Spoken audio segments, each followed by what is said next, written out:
The Old Man and the Sea by Ernest Hemingway. Santiago, an old fisherman, has gone 84 days without catching a fish. For the first 40 days, a boy named Manolin had fished with him, but Manolin's parents, who call Santiago Soleo, or the worst form of unlucky, forced Manolin to leave him in order to work in a more prosperous boat. The old man is wrinkled, splotched, and scarred from handling heavy fish on cords, but his eyes, which are the color of the sea, remain cheerful and undefeated. Having made some money with the successful fisherman, the boy offers to return to Santiago's skiff, reminding him of their previous 87-day run of bad luck, which culminated in their catching big fish every day for 3 weeks. He talks with the old man as they haul in Santiago's fishing gear and laments that he was forced to obey his father, who lacks faith and, as a result, made him switch boats. The pair stops for beer at a terrace cafe, where fishermen make fun of Santiago. The old man does not mind. Santiago and Manolin reminisce about the many years the two of them fished together, and the boy begs the old man to let him provide fresh bait fish for him. The old man accepts the gift with humility. Santiago announces his plans to go far out in the sea the following day. Manolin and Santiago haul the gear to the old man's shack, which is furnished with nothing more than the barest necessities: a bed, a table and chair, and a place to cook. On the wall are two pictures, one of the Sacred Heart of Jesus and one of the Virgin of Cabra, the patroness of Cuba. The old man has taken down the photograph of his wife, which made him feel too lonely. The two go through their usual dinner ritual, in which the boy asks Santiago what he is going to eat, and the old man replies, yellow rice with fish, and then offers some to the boy. The boy declines, and his offer to start the old man's fire is rejected. In reality, there is no food. Excited to read the baseball scores, Santiago pulls out a newspaper, which he says was given to him by Perico at the bodega. Manolin goes to get the bait fish and returns with some dinner as well, a gift from Martin, the cafe owner. The old man is moved by Martin's thoughtfulness and promises to repay the kindness. Manolin and Santiago discuss baseball. Santiago is a huge admirer of the great DiMaggio, whose father was a fisherman. After discussing with Santiago the greatest ball players and the greatest baseball managers, the boy declares that Santiago is the greatest fisherman. There are many good fishermen and some great ones, but there is only you. Finally, the boy leaves, and the old man goes to sleep. He dreams his sweet, recurring dream of lions playing on the white beaches of Africa, a scene he saw from his ship when he was a very young man. The next morning, before sunrise, the old man goes to Manolin's house to wake the boy. The two head back to Santiago's shack, carry the old man's gear to his boat, and drink coffee from condensed milk cans. Santiago has slept well and is confident about the day's prospects. He and Manolin part on the beach, wishing each other good luck. The old man rows steadily away from shore, toward the deep waters of the Gulf Stream. He hears the leaps and whirs of the flying fish, which he considers to be his friends, and thinks with sympathy of the small, frail birds that try to catch them. He loves the sea, though at times it can be cruel. He thinks of the sea as a woman whose wild behavior is beyond her control. The old man drops his baited fishing lines to various measured depths and rows expertly to keep them from drifting with the current. Above all else, he is precise. The sun comes up. Santiago continues to move away from shore, observing his world as he drifts along. He sees flying fish pursued by dolphins, a diving, circling seabird, sargasso weed, a type of seaweed found in the Gulf Stream, the distasteful purple Portuguese man of war, and the small fish that swim among the jellyfish-like creatures' filaments. Rowing farther and farther out, Santiago follows the seabird that is hunting for fish, using it as a guide. Soon, one of the old man's lines goes taut. He pulls up a 10-pound tuna, which, he says out loud, will make a lovely piece of bait.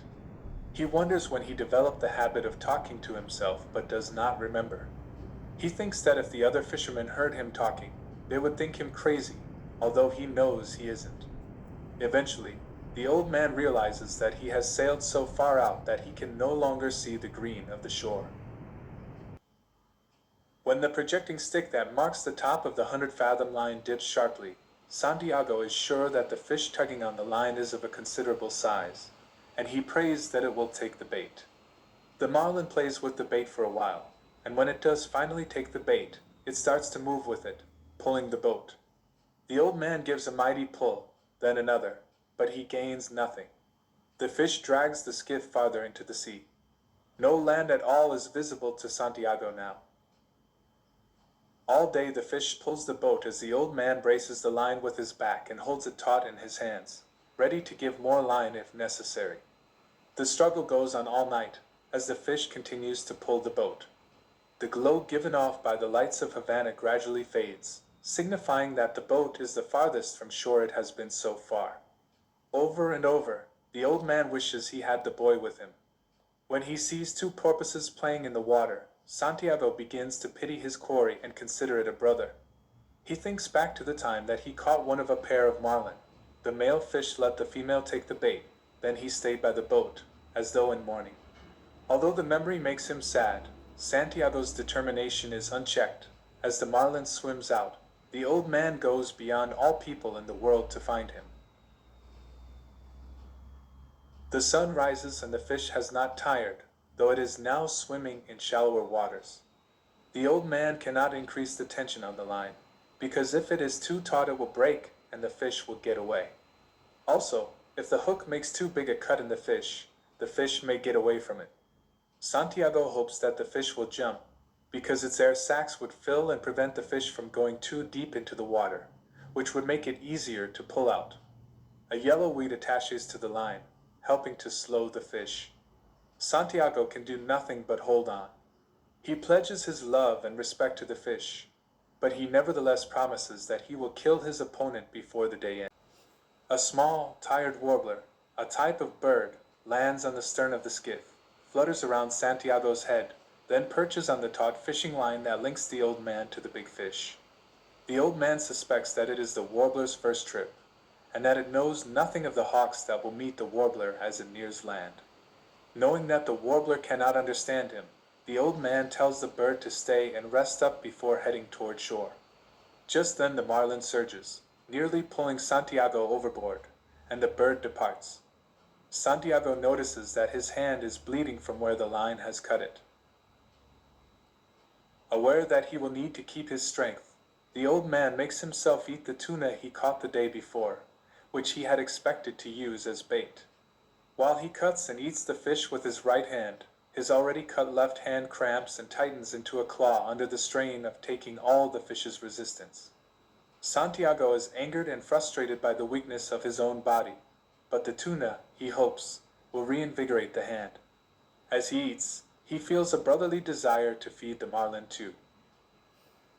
While waiting for the cramp in his hand to ease, Santiago looks across the vast waters and thinks himself to be completely alone. A flight of ducks passes overhead, and he realizes that it is impossible for a man to be alone on the sea. The slant of the fishing line changes, indicating to the old fisherman that the fish is approaching the surface. Suddenly, the fish leaps magnificently into the air, and Santiago sees that it is bigger than any he has ever witnessed. It is 2 feet longer than the skiff itself. Santiago declares it great and promises never to let the fish learn its own strength. The line races out until the fish slows to its earlier pace. By noon, the old man's hand is uncramped, and though he claims he is not religious, he says 10 Hail Marys and 10 Our Fathers and promises that, if he catches the fish, he will make a pilgrimage to the Virgin of Cabra. In case his struggle with the marlin should continue for another night, Santiago baits another line in hopes of catching another meal. The second day of Santiago's struggle with the marlin wears on. The old man alternately questions and justifies seeking the death of such a noble opponent. As dusk approaches, Santiago's thoughts turn to baseball. The great DiMaggio, thinks the old man, plays brilliantly despite the pain of a bone spur in his heel. Santiago is not actually sure what a bone spur is, but he is sure he would not be able to bear the pain of one himself.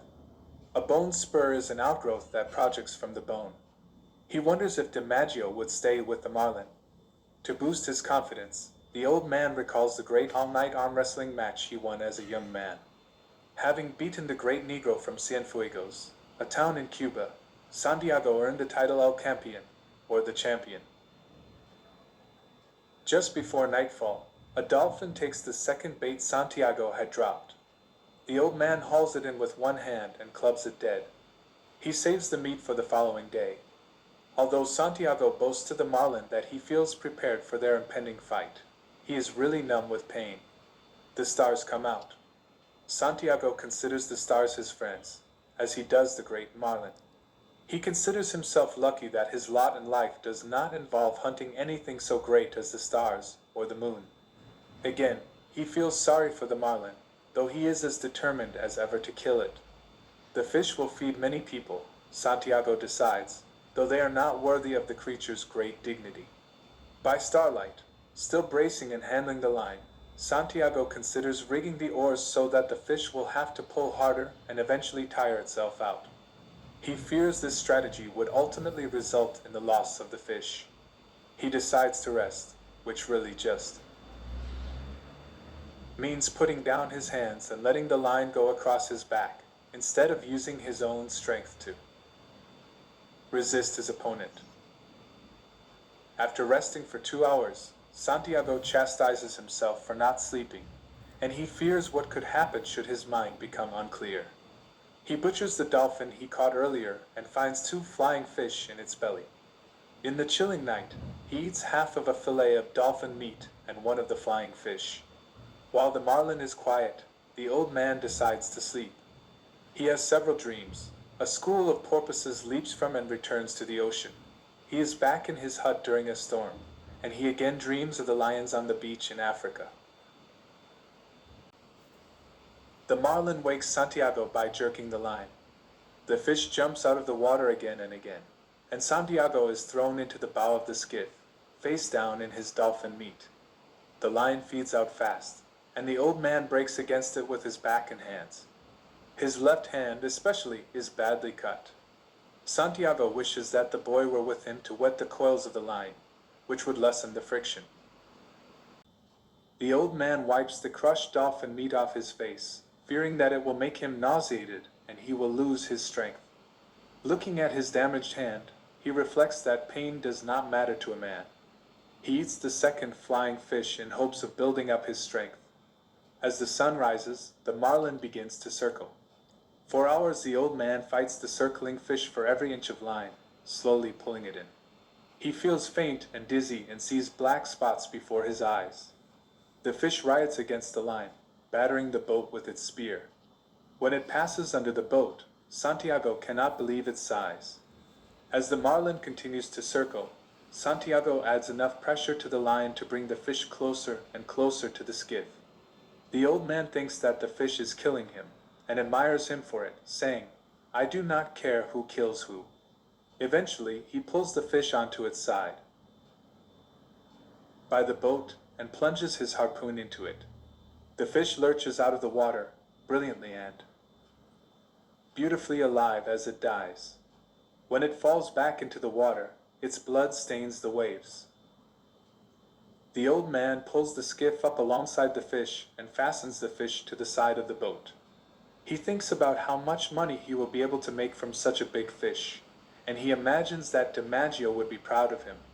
Santiago's hands are so cut up that they resemble raw meat. With the mast up and the sail drawn, man, fish, and boat head for land. In his light-headed state, the old man finds himself wondering for a moment if he is bringing the fish in or vice versa. He shakes some shrimp from a patch of gulf weed and eats them raw. He watches the marlin carefully as the ship sails on. The old man's wounds remind him that his battle with the marlin was real and not a dream. An hour later, a mako shark arrives, having smelled the marlin's blood. Except for its jaws full of talon-like teeth, the shark is a beautiful fish. When the shark hits the marlin, the old man sinks his harpoon into the shark's head. The shark lashes on the water and eventually sinks, taking the harpoon and the old man's rope with it. The mako has taken nearly 40 pounds of meat, so fresh blood from the marlin spills into the water, inevitably drawing more sharks to attack. Santiago realizes that his struggle with the marlin was for nothing. All will soon be lost. But, he muses, a man can be destroyed but not defeated. Santiago tries to cheer himself by thinking that DiMaggio would be pleased by his performance, and he wonders again if his hands equal DiMaggio's bone spurs as a handicap. He tries to be hopeful, thinking that it is silly, if not sinful, to stop hoping. He reminds himself that he didn't kill the marlin simply for food, that he killed it out of pride and love. He wonders if it is a sin to kill something you love. The shark, on the other hand, he does not feel guilty about killing, because he did it in self-defense. He decides that everything kills everything else in some way.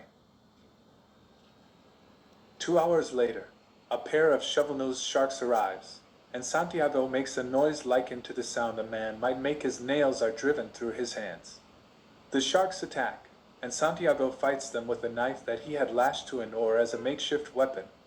He enjoyed killing the mako because it was a worthy opponent, a mighty and fearless predator, but he has nothing but disdain for the scavenging shovel-nosed sharks. The old man kills them both, but not before they take a good quarter of the marlin, including the best meat. Again, Santiago wishes that he hadn't killed the marlin. He apologizes to the dead marlin for having gone out so far, saying it did neither of them any good. Still hopeful that the whole ordeal had been a dream, Santiago cannot bear to look at the mutilated marlin. Another shovel-nosed shark arrives. The old man kills it, but he loses his knife in the process. Just before nightfall, 2 more sharks approach. The old man's arsenal has been reduced to the club he uses to kill bait fish. He manages to club the sharks into retreat, but not before they repeatedly maul the marlin. Stiff, sore, and weary, he hopes he does not have to fight anymore. He even dares to imagine making it home with the half-fish that remains. Again, he apologizes to the marlin carcass and attempts to console it by reminding the fish how many sharks he has killed. He wonders how many sharks the marlin killed when it was alive, and he pledges to fight the sharks until he dies. Although he hopes to be lucky, Santiago believes that he violated his luck when he sailed too far out. Around midnight, a pack of sharks arrives. Near blind in the darkness, Santiago strikes out at the sounds of jaws and fins. Something snatches his club. He breaks off the boat's tiller and makes a futile attempt to use it as a weapon. When the last shark tries to tear at the tough head of the marlin, the old man clubs the shark until the tiller splinters. He plunges the sharp edge into the shark's flesh, and the beast lets go. No meat is left on the marlin. The old man spits blood into the water, which frightens him for a moment. He settles in to steer the boat, numb and past all feeling. He asks himself what it was that defeated him, and concludes, nothing. I went out too far. When he reaches the harbor, all lights are out and no one is near. He notices the skeleton of the fish still tied to the skiff. He takes down the mast and begins to shoulder it up the hill to his shack. It is terrifically heavy, and he is forced to sit down 5 times before he reaches his home. Once there, the old man sleeps. Early the next morning, Manolin comes to the old man's shack, and the sight of his friend's ravaged hands brings him to tears. He goes to fetch coffee. Fishermen have gathered around Santiago's boat and measured the carcass at 18 feet. Manolin waits for the old man to wake up, keeping his coffee warm for him so it is ready right away. When the old man wakes, he and Manolin talk warmly. Santiago says that the sharks beat him, and Manolin insists that he will work with the old man again, regardless of what his parents say. He reveals that there had been a search for Santiago involving the Coast Guard and planes. Santiago is happy to have someone to talk to, and after he and Manolin make plans, the old man sleeps again. Manolin leaves to find food and the newspapers for the old man, and to tell Pedrico that the marlin's head is his. That afternoon, 2 tourists at the Terrace Cafe mistake the great skeleton for that of a shark. Manolin continues to watch over the old man as he sleeps and dreams of the lions.